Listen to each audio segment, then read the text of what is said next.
We all know that Ultra Instinct is a technique of the gods that Goku learned from Whis, but the journey to this godly technique goes even further back than you might think, to the very beginning of Goku's martial arts journey. His very first mentor was Grandpa Gohan, the man who took Goku in and taught him the fundamentals of training and martial arts. He couldn't impart much else onto Goku before he was killed though, but one final thing he taught Goku was to train his tail. This is something the Elite Saiyans did to remove that weakness from themselves, so it's actually a pretty smart lesson, almost as smart as hitting subscribe. Goku was reminded of this weakness during his fight with Grandpa Gohan later in the series, and this was one of many moments showing Goku that his defense needed to improve to the level of his offense. Goku then went on to learn from Master Roshi, the teacher who is most foundational in how Goku got to where he is today. His first lesson was an unintentional one, the Kamehameha. A move that took Roshi 50 years to create and master was replicated by Goku after only seeing it once, though it was nowhere near the power of Master Roshi's. This once again shows us Goku's ability to master the offensive aspects of his martial arts. Perhaps it's a personal inclination or it returns to his Saiyan roots. But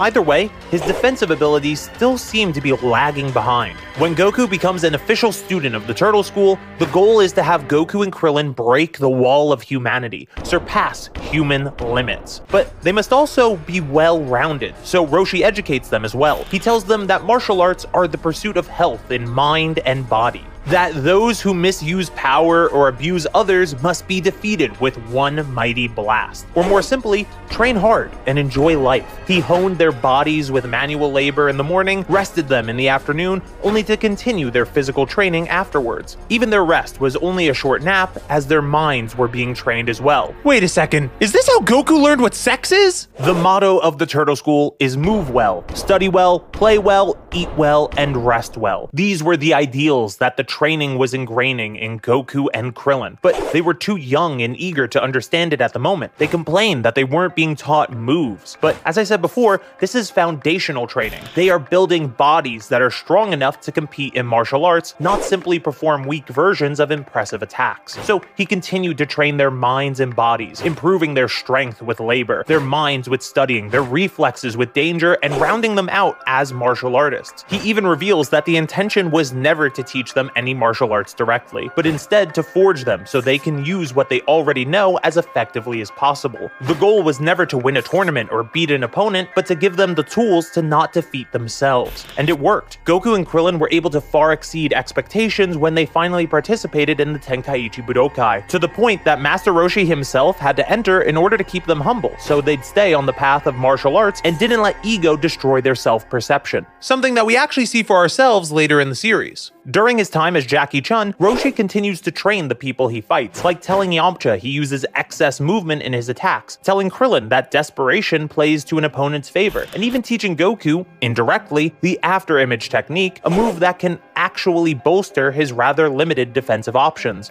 but even more directly showing him the consequences of dropping his guard mid-fight, which almost leads to an immediate victory for Jackie Chun. Jackie Chun also tells Goku that even in the most refined martial arts, it ultimately comes down to who's stronger. Wait a second, didn't he say the exact opposite in the DBS manga?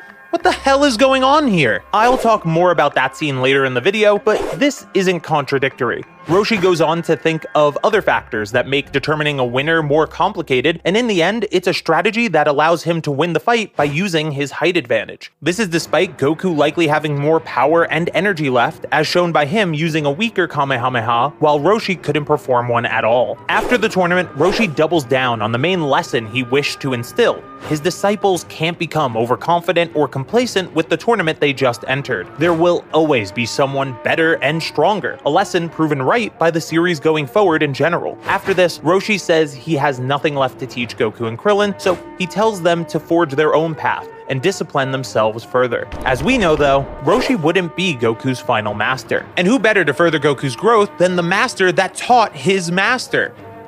I think I'm starting to see a trend here. After climbing Karin's tower, Goku studies under Master Karin, the god of martial arts, for 3 days. The very first lesson is to stop reacting to his opponent's movements and instead read them before they happen. The thin air of Karin's tower requires Goku to stop putting in extra movement, the lesson Roshi tried to instill in Yamcha in the 21st Tenkaichi Budokai. He even improves Goku's lung capacity by having him climb up the tower a second time. These lessons increase Goku's power, but also refine his ability to move in battle, limiting the amount of reacting he's doing and cutting down on unnecessary movements that cost precious energy. Then Goku demonstrates this growth in his rematch with Tao Pai Pai, who thinks Goku's new speed is impossible. You can see this training as the fundamentals required to use Ultra Instinct effectively later on. Now, the only place to go from the god of martial arts is to actual god, which is why Goku trains under Mr. Popo and Kami for 3 years. Popo tests Goku when he arrives on the lookout and immediately determines that he has great power, but he doesn't use it well. Goku thinks he's the strongest in the world after defeating Piccolo and forgot the lesson Roshi tried to instill. Because of that, he tried to defeat Mr. Popo with strength alone, something that would never work, and is a lesson further emphasized in Dragon Ball Super. Sort of. But we'll get there. Goku decides to train on the lookout and runs into the same problem as Karin's tower. The air is even thinner at this height, and any remaining wasted movements are working against him. He must crouch as quiet as the sky and strike quicker than lightning. And to do so, his heart must be still. Wait a second.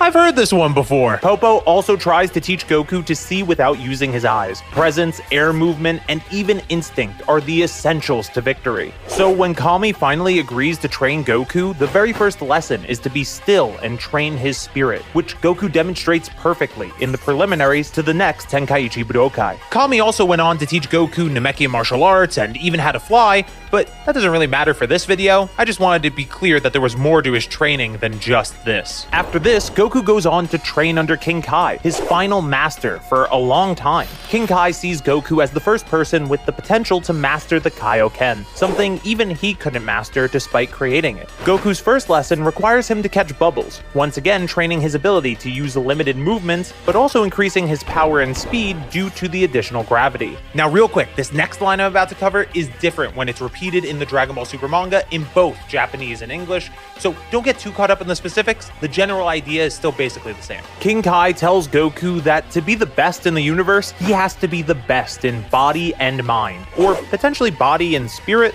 Like I said, not important, as it carries the same message. Balance is important in a fighter. The power of the Kaioken is offset by the calmness required to activate it. The same with the stillness that's required to gather energy for a Genki Dama. The principles King Kai instills in Goku with these techniques are building off the foundations that Mr. Popo and Kami had laid before him. After his time with King Kai, Goku's next master is no one. He becomes his own master, training himself for the conflict on Namek, the creations of Dr. Gero, and the resurrection of Majin Buu. While he does learn individual techniques or get advice from other masters, like Paibara teaching him a bit of spirit control and instant transmission on Yardrat, or learning the fusion dance from the Metamorans in the afterlife, he's otherwise on his own. There's no better example of this than Goku mastering Super Saiyan. Goku realizes the value of a calm heart, wanting to remove the restlessness and waste from Super Saiyan to make the regular Super Saiyan form the best state to be in during combat. He implemented the lessons he learned from his masters into his own training, coming to a conclusion that no one else could.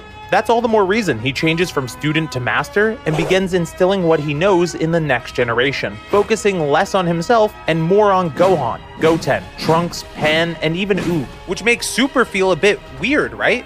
Why isn't Goku his own master anymore? Well, as much as mastering Super Saiyan was a step in the right direction, focusing on forms like Super Saiyan 3 was a step backwards. Once again, he has power that he can't use very well. In Dragon Ball Super, Goku is shown how far behind he actually is when he meets Beerus and Whis and learns about the multiverse. The lesson of there always being someone stronger was reignited in him, and he realized there's still much for him to learn, so he begins to train under Whis. I will say some things are a step too far backwards for me, like Whis saying Goku's biggest weakness is his overconfidence, which is exactly what Goku was able to see in Frieza back on Namek. It does kind of make sense because Goku was overconfident when facing both Kid Buu and Beerus, but I don't see it as a truly recurring problem. The main lesson Whis wants to teach Goku is Ultra Instinct, the ability for someone's body to act on its own, thus cutting out the time required to think and react. A quick Japanese lesson, Ultra Instinct is actually a misleading translation. It's not some natural instinct.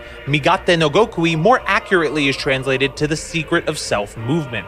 This is a secret technique that requires training and time to achieve. Before the Tournament of Power in the anime, we see hints of this technique appearing in Goku, like when his body backs away from Beerus on its own, avoiding a fatal blow, or Goku dodging Bulma when he would never dodge an attack from her. People argue the first one isn't foreshadowing Ultra Instinct, but consider the fact that Ultra Instinct was foreshadowed in Resurrection F, the movie, before Super came out, and I think it makes sense, especially given Beerus' reaction. This technique of the gods is also the culmination of Goku's lessons to this point, and I think the Dragon Ball Super manga shows that better than anything else. As Roshi scolds Goku for relying solely on power to win the fight against Jiren, I don't think he can blame Frieza and Vegeta for this one. He remembers what he's been learning to this point. King Kai told him his spirit must be trained. Mr. Popo and Kami taught him to still his heart. Master Karin taught him not to waste movements, and Whis never said this to Goku in the manga. The Dragon Ball Super manga famously skips Resurrection F, so Ultra Instinct as a concept isn't introduced until right before the Tournament of Power with Vegeta.